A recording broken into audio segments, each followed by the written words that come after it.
আমলের প্রেরণা দামায় ইলাহি, গুনাহ হতে বাঁচাও আমায় ইয়া ইলাহি। আলহামদুলিল্লাহি রাব্বিল আলামিন والصلاة والسلام على سيد الأنبياء والمرسلين أما بعد فأعوذ بالله من الشيطان الرجيم بسم الله الرحمن الرحيم الصلاة والسلام عليك يا رسول الله وعلى آلك وأصحابك يا حبيب الله الصلاة والسلام عليك يا نبي الله وعلى آلك وصحابك يا نور الله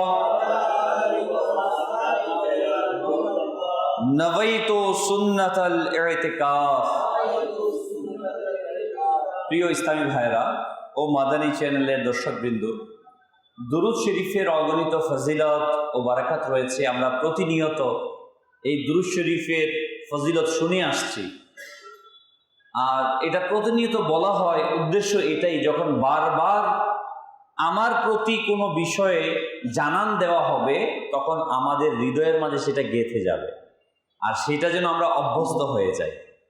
হাদিসে পাকের মধ্যে এসেছে, রাসূল করিম সাল্লাল্লাহু আলাইহি ওয়াসাল্লাম ইরশাদ করেন, যে ব্যক্তি দৈনিক 100 বার দুরূদ শরীফ পাঠ করবে, আল্লাহ তাআলা ওই ব্যক্তির কপালে লিখে দিবেন এই ব্যক্তি মুনাফিকি থেকে এবং জাহান্নামের আগুন থেকে মুক্ত রয়েছে।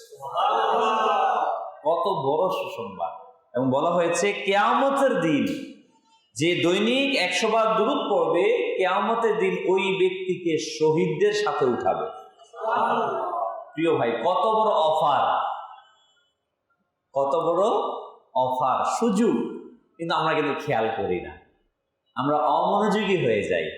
আমাদের প্রত্যেকের উচিত যেন আমরা প্রতিদিন 100 বার, বেশি সময় দরকার নাই, 5 মিনিট সাল্লাল্লাহু আলাইহি ওয়াসাল্লাম সাল্লাল্লাহু আলাইহি ওয়াসাল্লাম সাল্লাল্লাহু আলাইহি ওয়াসাল্লাম সাল্লাল্লাহু আলাইহি ওয়াসাল্লাম 4 বার হয়ে গেছে, 5 মিনিট সময়ের প্রয়োজন। আমরা নিয়ত করি ইনশাআল্লাহ তাআলা আমরা দৈনিক 100 বার দুরূদ শরীফ পড়ব ইনশাআল্লাহ। অপরকে, আপনার ছেলেকে, আপনার ভাইকে, আপনার ফ্রেন্ড সার্কেল যারা আছে, বসে আছেন, তাকে উদ্বুদ্ধ করেন এই দুরূদ শরীফ পাঠের জন্য। হাদিসে পাকের মধ্যে এসেছে, সকল পেরেশানি থেকে মুক্তির উপায় হচ্ছে, আমল হচ্ছে নবী পাক সাল্লাল্লাহু আলাইহি ওয়াসাল্লামের প্রতি দুরূদ শরীফ পাঠ করা। দুরূদ শরীফ এমন একটা ইবাদত, এমন একটা আমল, যেই ইবাদতটা, যেই আমলটা অন্য ইবাদতকে মকবুল করায়। অর্থাৎ আমি যে নামাজ পড়ি, অন্যান্য তাসবিহ তাহলিল করি, ওই তাসবিহ তাহলিলগুলো, নামাজগুলো, তেলাওয়াতগুলো আল্লাহ তাআলার দরবারে কবুল হয় দুরূদে পাকের ওসিলায়। এটা কত পাওয়ারফুল ইবাদত! এই জন্য প্রিয় ভাই, আমাদের উচিত যেন আমরা অধিক পরিমাণে দুরূদ শরীফ পাঠ করি। সাল্লু আলাল হাবিব সাল্লাল্লাহু আলা মুহাম্মদ সাল্লাল্লাহু আলাইহি ওয়াসাল্লাম। প্রিয় ইসলামী ভাইরা, আজ আমরা বয়ান শুনবো। বয়ানের শুরুতে আমরা ভালো ভালো নিয়ত করে নেই, কেননা হাদিসে পাকে এসেছে, নিয়্যাতুল মুমিনি খায়রুম মিন আমালি, মুমিনের নিয়ত তার আমলের চেয়ে উত্তম। তা আমরা যত বেশি আমল করব তত বেশি সওয়াব পাবো। আমরা নিয়ত করি আল্লাহ তাআলা সন্তুষ্টির জন্য, সওয়াব হাসিলের জন্য, ইলমে দ্বীন অর্জনের জন্য, যা শুনবো তা আমল করে অপরের নিকট পৌঁছে দেওয়ার জন্য, আমাদের পিতা মাতার ইসালে সওয়াবের জন্য আমরা বয়ান শুনবো ইনশাআল্লাহ। নামাজ হচ্ছে মুমিনের জন্য মেরাজ। হ্যাঁ, আপনি আমি যদি হাকিকাতে নামাজ আদায় করতে পারি, আমরাও সেই মহান প্রভু আল্লাহ তাআলার দিদার পাব জান্নাতে যাওয়ার পরে। জান্নাতে যাওয়ার অর্থাৎ মেরাজে গিয়ে আল্লাহর মাহবুব যেটা করে এসেছেন, যে দিদার পেয়ে এসেছেন, ওই দিদার পাওয়ার পর যে উপহার নিয়ে এসেছেন, ওই উপহার যদি আমরা গ্রহণ করি, সে অনুযায়ী আমল করি, তাহলে আমরা জান্নাতে যাব। এবং কিতাবের মধ্যে আসছে, হাদিসে পাকের মধ্যে আসছে, আমরা তো জান্নাতের অনেক নিয়ামতের কথা শুনি, ঠিক না? এমন প্রবাহমান নদী রয়েছে, সেখানের ভবন এমন রয়েছে যে ভিতর থেকে বাহিরে যাবে। সেখানকার একটি ভবন হবে এতটুকু, যার বিস্তীর্ণ পৃথিবীর সমান। হাদিসে পাকে বিভিন্ন বর্ণনা আসছে।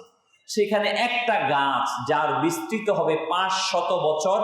একটি দ্রুত গতিশীল ঘোড়া যদি দৌড়ায়, সে যতটুকু পথ যেতে পারে, জান্নাতের এক একটি বৃক্ষ এত বিশাল হবে।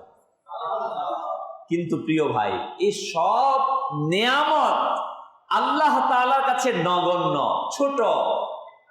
সবচেয়ে বড় নিয়ামত হবে জান্নাতের মধ্যে আল্লাহ তাআলার দিদার। ওই আল্লাহ তাআলার দিদার যে জান্নাতে যেতে পারবে, সে করতে পারবে। আর ওই ব্যক্তি জান্নাতে যাবে যে ব্যক্তি এই মেরাজের তোহফা নামাজকে সংরক্ষণ করবে। প্রিয় ইসলামী ভাইরা, মনে রাখবেন, প্রত্যেক জ্ঞান সম্পন্ন প্রাপ্ত বয়স্ক পুরুষ এবং নারীর উপর, মুসলমানের উপর 5 ওয়াক্ত নামাজ ফরজ। পুরুষ আমরা যারা আছি, আমাদের এই পুরুষদের মধ্যে নামাজ যেদিন থেকে ফরজ হয়, তারপর থেকে আর কখনো নামাজ নিষেধ নাই। আপনি যদি পাগল হয়ে যান, আমি যদি পাগল হয়ে যাই, তখন সেটা ভিন্ন। আমার জ্ঞান যতক্ষণ থাকবে, সুস্থ মস্তিষ্ক, আপনি অসুস্থ হয়ে আছেন, অ্যাক্সিডেন্ট হয়েছেন, অসুস্থ, বসতে পারছেন না, শুয়ে আছেন, ওই শোয়া অবস্থায় আপনার উপর নামাজ ইশারাতে আদায় করা ফরজ। আপনি সফররত আছেন, ওই সফররত অবস্থায় আপনি সফরকে সমাপ্ত করতে পারছেন না, নামাজ চলে যাচ্ছে, ওই বাহনের মধ্যেই আপনাকে নামাজ আদায় করা ফরজ। হ্যাঁ, আপনার অথরিটি আছে, ক্ষমতা আছে, আপনি বাহনকে থামাতে পারেন। এক্সকিউজ করলে, অনুরোধ করলে আপনার ওই বাহনকে থামিয়ে দেয়া সম্ভব। তখন আপনার উপর ফরজ হচ্ছে তাকে এক্সকিউজ করে বাহনকে থামিয়ে নামাজ আদায় করা। কথা কি বুঝতে পারছেন? কোনো কজ নাই, আপনি কাজ করছেন, বলেন যে আমি এমন কাজের মধ্যে আছি, পৃথিবীর মধ্যে এমন কোনো কাজ নেই যেই কাজের কারণে আপনার উপর থেকে নামাজ উড্ড হয়ে যাবে ফরজ। বরং সর্বপ্রথম হক হচ্ছে, অধিকার হচ্ছে আল্লাহ রাব্বুল আলামিনের হুকুম নামাজকে আদায় করা। মনে রাখবেন, যে ব্যক্তি জেনে বুঝে নামাজকে কাজা করবে, জেনে বুঝে 1 ওয়াক্ত নামাজকে বর্জন করবে, সে হাজারো বছর জাহান্নামে থাকার অধিকারী হয়ে গেল, যতক্ষণ পর্যন্ত সে তওবা করবে না এবং কাজা আদায় করবে না, সে এই শাস্তির ভাগীদার হবে। প্রিয় প্রিয় ইসলামী ভাইয়েরা, বর্ণিত আছে এক ব্যক্তি জঙ্গল দিয়ে যাচ্ছিল, শয়তানও তার পিছু দিল। সেই ব্যক্তি দিনভর 1 ওয়াক্ত নামাজ আদায় করল না, এমনকি রাত হয়ে গেল, শয়তান তার নিকট থেকে পালাতে লাগলো।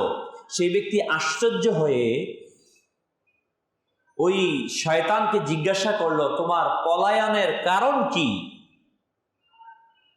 তখন শয়তান বলল, আমি জীবনে শুধু একবার আদম আলাইহিস সালামকে সেজদা করতে অস্বীকার করেছিলাম, তাই আল্লাহ তাবারক ওয়া তাআলা আমাকে তিরস্কার করেছে, আর তুমি 5 ওয়াক্ত নামাজ বর্জন করে দিলে। আমার ভয় হয় যে কখন না তোমার উপর আল্লাহ তাআলার গজব নিপতিত হয় এবং আমিও তাতে ফেসে যাই, এজন্য আমি তোমার সঙ্গকে ছেড়ে দিচ্ছি। প্রিয় ভাই, আসলেই বাস্তবিকই নামাজ অত্যন্ত অত্যন্ত গুরুত্বপূর্ণ একটি ফরজ।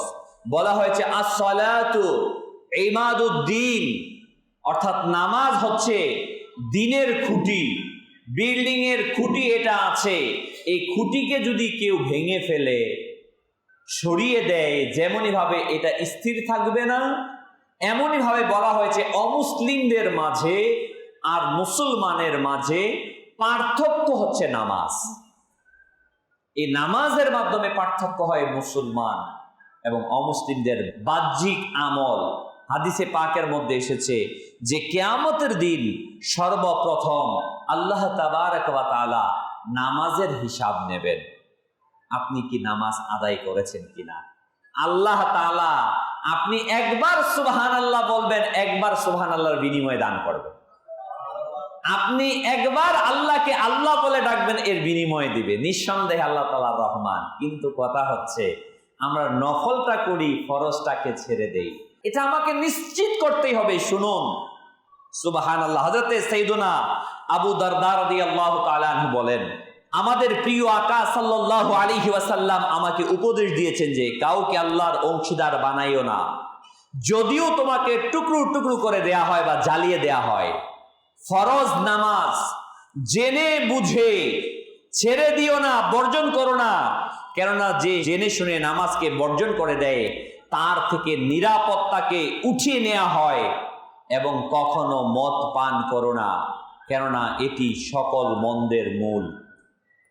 মদ পান সকল মন্দের মূল রয়েছে। হাদিসটি ইবনে মাজাহ শরীফের 2720 নম্বর পৃষ্ঠায় বর্ণিত রয়েছে।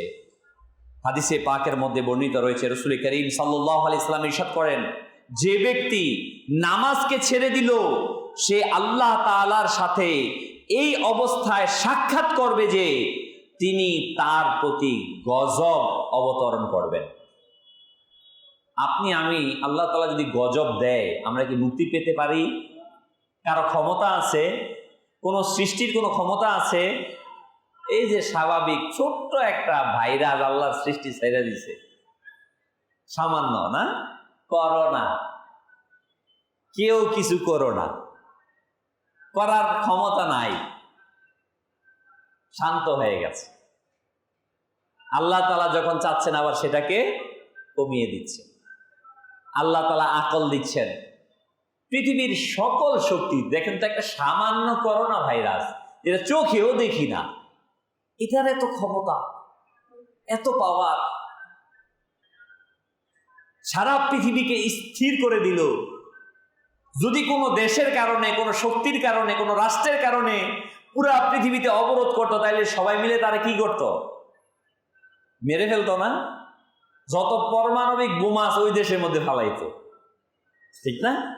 কিন্তু দেখেন আল্লাহ তাআলা কেমন ক্ষমতাধর, তিনি পুরো পৃথিবীবাসীকে স্তব্ধ করে দিয়েছেন। কারো কোনো কিছু ক্ষমতা ছিল না। আল্লাহ তাআলা আমাদের প্রতি দয়া করেছেন, এই বাংলাদেশের প্রতি। সত্যি কথা, 360 আউলিয়ার পূর্ণভূমি, হাকিকতে এটা পূর্ণভূমি। এই 360 আউলিয়ার আল্লাহর ওলিদের সাদকায় বারবার এই কথাই বলি যে সারা পৃথিবীর মাঝে সবচেয়ে বেশি মসজিদ হচ্ছে আমাদের এই বাংলাদেশের মধ্যে, ঢাকার শহরের মধ্যে। বাংলাদেশে সবচেয়ে বেশি মসজিদ, আর এখানে প্রতিনিয়ত আজান হচ্ছে। সূর্য উদিত হচ্ছে আজানের ধ্বনি শুনে, সূর্য অস্তমিত যাচ্ছে আজানের ধ্বনি শুনে।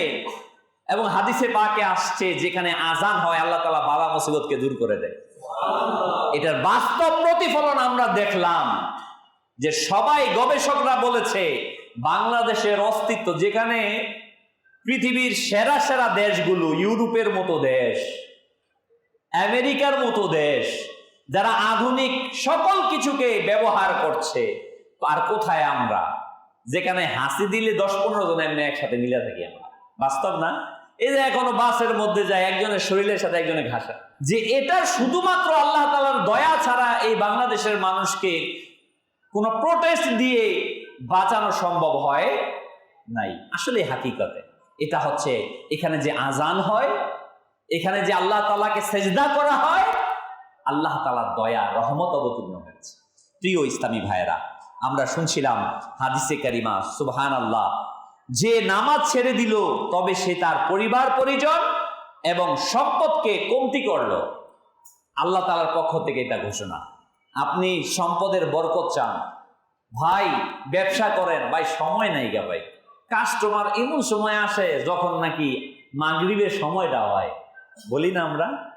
মনে রাখবেন, যে ব্যক্তি ব্যবসা করার কারণে ব্যবসার টেনশনের কারণে, ব্যবসার কারণে নামাজকে ছেড়ে দিল,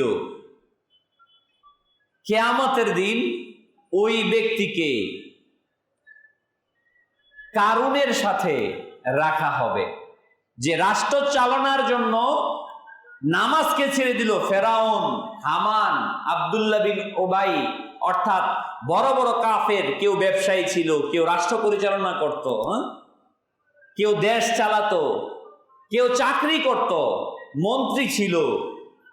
কিয়ামতের দিন আপনি আমি যদি চাকরির কারণে, ব্যবসার কারণে, রাষ্ট্র চালানোর কারণে, কোনো কাজের কারণে নামাজকে ছেড়ে দিই, তাদের সাথে হাসর হবে। কিয়ামতের দিন তাকে, আপনার আমাকে তাদের সাথে উঠানো হবে। নাউজুবিল্লাহ, আল্লাহ তাআলা হেফাজত করুন। অতএব কোনো কষ্ট নাই, কোনো কারণ নাই। যখন নামাজ হবে, আজান হবে, নামাজের সময় হবে, বাস একটাই কাজ, ফরজটাকে আদায় করা, ফরজটাকে আদায় করা। আপনি যেখানে থাকেন, আপনি হয়তোবা পোশাক আশাক ময়লা আবর্জনা পূর্ণ হয়ে গিয়েছে, হ্যাঁ, আপনি চেষ্টা করেন পরিচ্ছন্ন পোশাক পরে নামাজ আদায়ের জন্য। কিন্তু আপনি এমনই জায়গাতে আছেন যেখানে আপনার পোশাকও নাই, কিন্তু নাপাক না, তখন আপনি সেটা কি করেন? সেখানে নামাজ পড়েন। আপনি কৃষক, মাঠের মধ্যে গিয়েছেন, সেখানে মুখে আজান দিলে সেই পর্যন্ত আজানের শব্দ যায় না, কিন্তু মাইকে আজানের কারণে আজানের শব্দ যায়।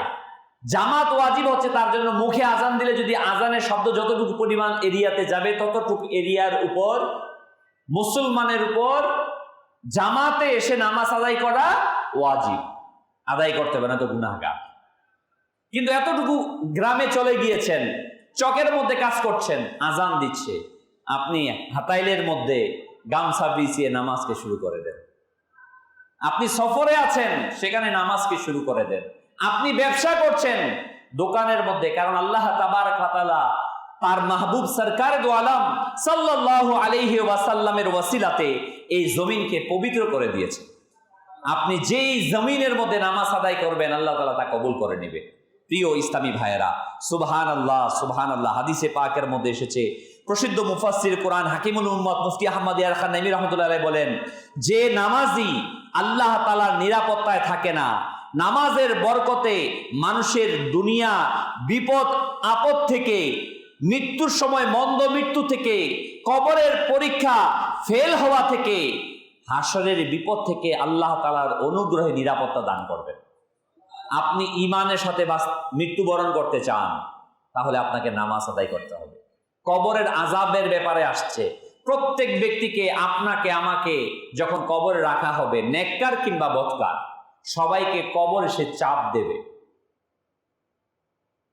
বলা হয়েছে যে নেককার হবে, তার চাপটা এমন হবে, সন্তানকে যেমন মা কোলের মধ্যে ধরে আবরিয়ে আদর করতে থাকে। চাপ হবে ঠিকই, কিন্তু সেটা হবে ভালোবাসার আর মুহাব্বতের। আর যে ব্যক্তি বেনামাজি হবে, বলা হয়েছে এমন চাপ হবে, চাপের কারণে একটি পাঁজরের হাড় আরেকটির ভিতর প্রবেশ করবে। প্রিয় ভাই, আমরা ভাবি কিভাবে হবে, এটা আমাদের আকলে নাই। আপনার আমার দেহটাকে কিভাবে সৃষ্টি করেছেন, এটা কি আপনার আমার আকলে আছে? আছে? নাই। অতএব আমাদেরকে আত্মসমর্পণ করা চাই। আল্লাহ তাবারক ওয়া তাআলা দয়া করে আমাদেরকে সৃষ্টি করেছেন, এই দয়ার যে আল্লাহ তাআলা হুকুম দিয়েছেন, এই হুকুমকে আমাদের প্রত্যেকের পালন করা চাই। প্রিয় প্রিয় ইসলামী ভাইরা, আল্লাহ সুবহানাহু ওয়া তাআলা নিয়মিত নামাজ আদায়ের আদেশ দিয়ে দ্বিতীয় পারার সূরা বাকারার 238 নম্বর আয়াতে ইরশাদ করেন, সজাগ দৃষ্টি রাখো সমস্ত নামাজের প্রতি এবং মধ্যবর্তী নামাজের প্রতি, আর দণ্ডায়মান হও আল্লাহর সম্মুখে আদব সহকারে। প্রিয় ইসলামী ভাইরা, আল্লাহ সুবহানাহু ওয়া তাআলা কোরআন মাজিদে আরো ইরশাদ ফরমান, রব্বি জাআলনি মুকিমাস সালাতি ওয়া মিন যুররিয়াতি রব্বানা ওয়া তাকাব্বাল দুআ। হে আমার রব, আমাকে নামাজ কায়েমকারী রাখো এবং আমার কিছু বংশধরকে, হে আমার রব, আমাকে পথ প্রদর্শন করো, আমাদের প্রার্থনাকে কবুল করো। আল্লাহ তাবারক ওয়া তাআলার কাছে ইব্রাহিম আলাইহিস সালাম এই নামাজের জন্য দোয়া করেছেন। কি বলেছেন? রব্বি জাআলনি মুকিমাস সালাতি ওয়া মিন যুররিয়াতি রব্বানা ওয়া তাকাব্বাল দুআ, হে আমার রব আমাকে নামাজ কায়েমকারী রাখো এবং আমার কিছু বংশধরকেও, হে আমাদের রব, এবং আমার প্রার্থনাকে কবুল করে নাও। তিনি নিজের জন্য দোয়া করেছেন এবং তার পরবর্তী প্রজন্মের জন্য দোয়া করেছেন। এজন্য আমাদেরও এটাই হওয়া চাই যে আমরা নিজেরা নামাজ পড়ব, আমার ছেলে মেয়েকে নামাজের প্রতি উদ্বুদ্ধ করব। আমরা অনেক সময় দেখা যায় আমার ছেলেকে মেয়েকে ছোট ফজরের সময় উঠাই না, বলি ও বাচ্চা ঘুমায় থাক।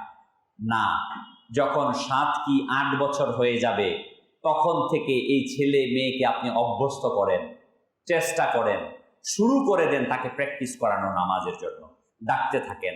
কারণ তার উপর যখন 11 বছর কিংবা 12 বছর কমবেশ যখন তার উপর নামাজ ফরজ হবে, তখন যদি অলসতার শিকার হয়, এই জন্য আপনি গুনাহগার হবেন। কারণ আপনার উপর দায়িত্ব হচ্ছে আপনার সন্তানকে, ছেলে মেয়েকে নামাজি বানানো, নামাজের প্রতি তাগিদ দেওয়া, তাকে অত্যাবশ্যক করা। এই জন্য ছোট্ট সময় থেকে তাদেরকে অভ্যস্ত করতে হবে, তাদেরকে দাওয়াত দিতে হবে, তাদেরকে নামাজের প্রতি উদ্বুদ্ধ করতে হবে। আপনি ভাবিয়েন না আপনার সন্তান শুকিয়ে যাবে, এজন্য রোজা রাখাই না। আমরা অনেকে বলি আরে শুকিয়ে যাবে, নামাজ পড়াই না, আরে কষ্ট হচ্ছে। আরে প্রিয় ভাই, আপনাকে তো আল্লাহ তাআলা সন্তান দিয়েছে, আপনাকে আমাকে সৃষ্টিকারী মালিক কে? আপনার সন্তান, আমার সন্তান, আপনাকে আমাকে সৃষ্টি করেছে কে? যে আল্লাহ তাআলা সৃষ্টি করলো, তার দয়া নাই, আপনার দয়া। যে গ্রামের একটা ভাষা আছে না, কয় আপন শাশুড়ি সালাম পায় না, চাচি শাশুড়ি পীড়া পায়। যে আল্লাহ তাআলা আমাকে সৃষ্টি করেছে, সে আল্লাহ তাআলা বিধান দিল, আল্লাহ তাআলার চেয়ে বেশি মহব্বত আমার হয়ে গেছে আমার সন্তানের প্রতি। আরে ভাই, আপনার প্রতি কি আপনার মহব্বত আছে কিনা সেটা দেখেন। আপনি কি আপনাকে বাঁচাতে পারেন? পারেন আপনাকে বাঁচাতে? এখন যদি জ্বর চলে আসে আপনি বাঁচাতে পারবেন? মাথা ব্যথা শুরু হলে কিছু করার নেই, শুধু আমরা বাহ্যিকভাবে চেষ্টা করি। এর হাকিকতে শিফা দেনেওয়ালা মালিক কে? তিনি ইচ্ছে করলে আমাকে দিবেন, তিনি ইচ্ছে করলে আমাকে বাঁচিয়ে রাখবেন। হ্যাঁ, আমাদের চেষ্টা করতে হবে। আমাদের প্রজন্মকে, ছেলেদেরকে বিশেষত আমি বলবো, ছোট ছোট ছেলেদেরকেও আপনারা মসজিদে নিয়ে আসেন।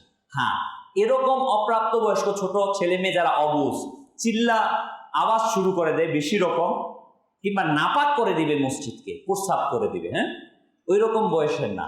যারা বুঝের আছে না, একটু বয়স হলে 6 বছর 7 বছর হয়ে গেলে কি তারা বুঝের হয়ে যায়, তখন সে নাপাক করে না, কিন্তু আওয়াজ করতে পারে। আওয়াজ করলেও কোনো সমস্যা নেই, কথা বলতে পারে নামাজের সময়, এতে সমস্যা নেই। নামাজের সামনে দিয়ে হয়তো বা সে দৌড় দিবে, কারণ অপ্রাপ্ত বয়স্ক ব্যক্তিদের গুনাহ নাই, তাদের কি নাই?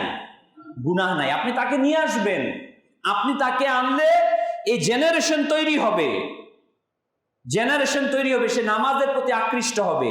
প্রিয় ইসলামী ভাইয়েরা, আমরা চেষ্টা করব নামাজের প্রতি সজাগ দৃষ্টি দেওয়ার জন্য।